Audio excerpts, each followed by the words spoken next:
गाजर, टोमॅटो, ढोबळी मिरची, नागलीचं पीठ, तांदळाचं पीठ, बेसन पीठ आणि गव्हाचं पीठ हे सगळं टाकून हेल्दी असं पराठा तयार करतोय. त्यामध्ये थोडे 1-2 हिरव्या मिरच्या, 2-3 हिरव्या मिरच्या चवीपुरत्या जसं लागेल तसे हिरव्या मिरच्या टाकायच्या आहेत.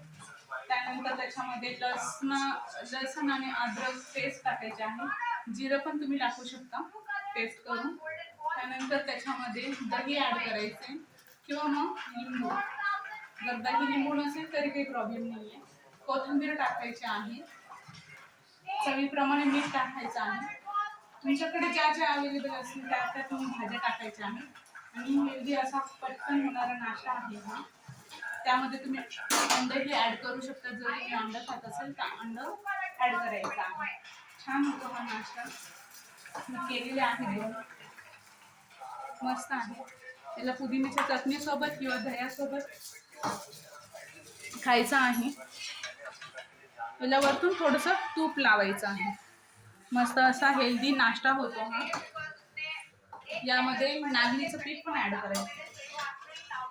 आणि असे अनेक पीठ वेगवेगळ्या प्रकारचे पीठ घेऊन हा असा नाश्ता तयार करू शकतो.